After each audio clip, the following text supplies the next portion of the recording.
Hello, everyone. Welcome to Simply Explained English, the podcast where we make English easy and fun. I'm Lisa. And I'm Eric. In each episode, we simplify English words and phrases and give examples to help you understand. So whether you're learning English for the first time or just need a quick refresher, we've got you covered. Okay, let's dive into the world of English, Simply Explained. Okay, Eric, what are the words today? The first word today is miserable. Then we will continue with rewarding and to be about to do something. Then waste of time, money, etc. And the final one is over the moon. Wow, there are many idioms and useful words, Eric. Yes, Lisa, our viewers want us to teach more idioms and phrases. So that's why we decided to explain more phrases in today's podcast. Great. Okay, let's start with the first word, Eric. The first word is miserable. Miserable. Miserable. It's an adjective that means very unhappy or uncomfortable. It often comes with a strong emotional feeling, much stronger than just being sad. That's right. It's often used to describe how someone feels. For example, he felt miserable after losing his job. Or in another case, the rainy weather made the camping trip miserable.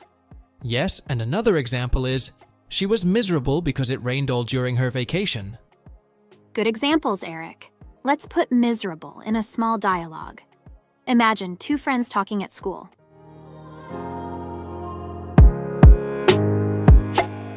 Hi, Sarah. You look a bit down today. What's wrong? Oh, hi, Tom. I'm just feeling miserable because I forgot to study for our math test. That's tough. I felt miserable too when I forgot my presentation last week. Would you like to study together at lunch? Yes, that would be great. Thanks, Tom. In the dialogue, Sarah uses miserable to express her unhappiness about forgetting to study. Tom also uses it to share a similar experience, which shows empathy. That's a good point, Lisa. Talking about our feelings, even miserable ones, can sometimes make us feel a bit better. Why do you think that is? Well, I think it's because sharing our problems helps us feel less alone. It's always good to talk to a friend when you're feeling miserable. Absolutely, Lisa. Friends can really help lift our moods. What do you usually do when you feel miserable? I usually listen to music or read a book. It helps me relax and forget my troubles for a while. What about you, Eric? I like to go for a walk. Fresh air and a little exercise can be really good when I'm feeling down. Those are both great ways to deal with feeling miserable. Remember, it's okay to feel down sometimes, but talking about it and finding small ways to feel better can really help. That's all for miserable. Thanks for such an engaging discussion, Lisa. Let's move on to our next word. Okay, what's the next word, Eric? The next word is rewarding. Rewarding. Rewarding. Rewarding means giving you a good feeling because you have done something good or helpful. Can you give us some example sentences, Eric? Sure. Volunteering at the animal shelter is very rewarding. Or, after working hard, it's rewarding to see the positive results. Great examples. It's also important to note that the word rewarding can stand alone, as in, it was rewarding. Or with prepositions like for when talking about the person who benefits. For example, it was rewarding for her to see the progress her students made. Now let's have a sample dialogue to show how to use rewarding in conversation. Hey Sarah, how was your weekend? It was great, John. I spent my Saturday volunteering at the local community center. That sounds rewarding. What did you do there? I helped organize a fundraiser for a children's education program. It was a lot of work, but seeing the smiles on the kids' faces made it so rewarding. That's a lovely example of how rewarding it can be to help others. Definitely. It's amazing how doing something good for others can make you feel good, too. Hey, Eric, have you ever had a rewarding experience like Sarah's? Yes, I have. Last year, I helped my neighbor while he was repairing his fence. It took a whole day, but to see how happy he was with the result was really rewarding. That's wonderful. It's the little things that can make a big difference in someone's life. Absolutely. And it doesn't always have to be a big thing. Even small acts of kindness can be rewarding. I couldn't agree more. It's important to remember that we can all do something rewarding, no matter how small it may seem. Well said, Lisa. That's all for today's word, rewarding. Let's move on to our next word. The next word is to be about to do something. To be about to do something. To be about to do something. This phrase is used when you're going to do something very soon, almost immediately. That's right, Eric. It shows that something is going to happen in the very near future. Here's how you can use it. I am about to start cooking. This means I haven't started cooking yet, but I will start cooking in a few minutes. Another example could be, she is about to leave the house. This means she hasn't left the house yet, but she will leave in a few minutes or very soon. Nice explanations, Eric. It's also important to know. After this phrase, we use to and then a verb in the infinitive form, like to be about to start or to be about to leave. Now let's see it in a dialogue. Imagine two friends at school during lunch break.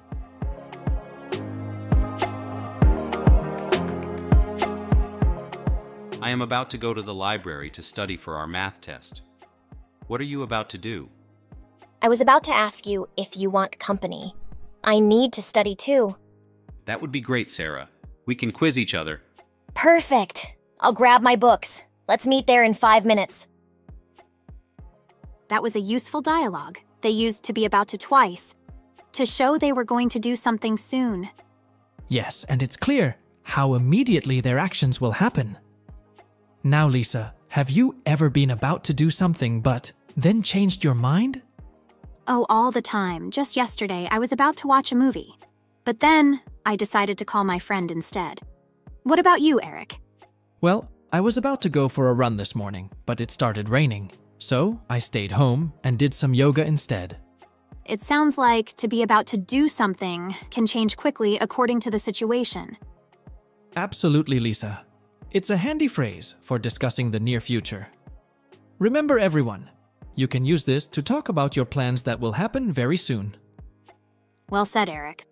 That's all for today's word, to be about to do something. Let's move on to our next word. The next word is actually a noun. It is a waste of time, money, effort, etc. Oh, that's a useful phrase. It means that something is not worth the time, money, effort you're spending because you will not get a good result in the end, right? Yes, exactly. If you don't think the results are worth the time and money you put into it, you would say it is a waste. This term is often used after of, with different nouns like time, money, energy, or effort. I can start with an example sentence. Spending hours on social media every day can be a waste of time. And I'll add another. Buying cheap chargers for your phone often turns out to be a waste of money because you have to replace them so often. Let's move to an example dialogue. Imagine two friends, Leo and Mia, discussing their weekend plans.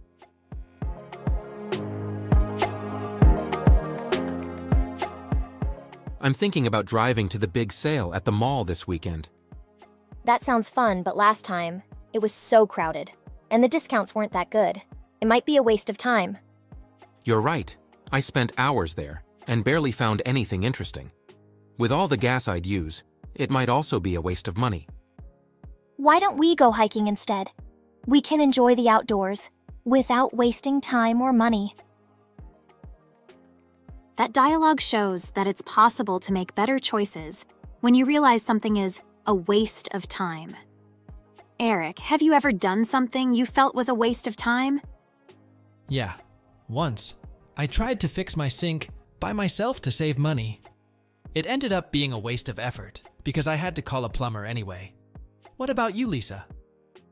I have a similar story. I bought a cheap coffee maker to save money, but it broke after a month. It was definitely a waste of money. It shows how important it is to think about how we use our opportunities. To our listeners, try to make choices that you will not later think of as a waste of time, money, or effort. Right. Always consider whether the result is worth the effort. Okay, that's it for a waste of something. We hope you find it useful in making better decisions. Thank you for your tip, Lisa. Let's move on to our last word. The last word is over the moon. Over the moon. Over the moon.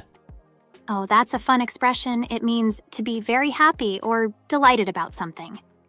Right. When someone is over the moon, they're extremely pleased or excited. There's no specific grammar rule, but you often use it to talk about someone's feelings. It's like saying, someone is jumping high in happiness as if they could jump over the moon. Good explanation, Eric. Let's make 2 sentences. The first one is, when I heard I passed my English exam, I was over the moon. And I'll add, my sister was over the moon when she got the job she wanted. Now, let's have an example dialogue. Imagine a conversation between 2 friends, Max and Lily, at school.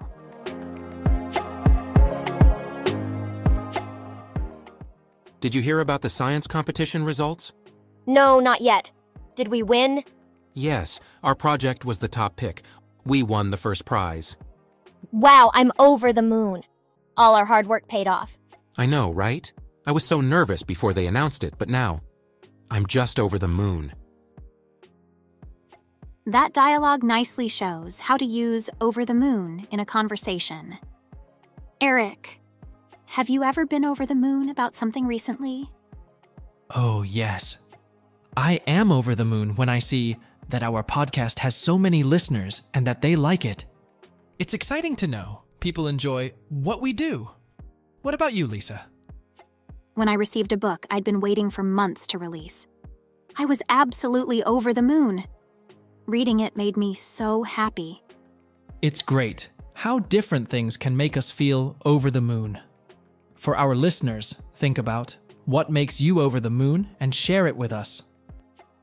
Sharing your happiness can double it. All right, that's it for today's word, over the moon. We hope you find many reasons to feel this way. Remember, learning English can also make you feel over the moon.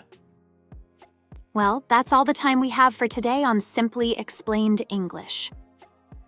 We hope you enjoyed learning with us and feel more confident using the words we discussed.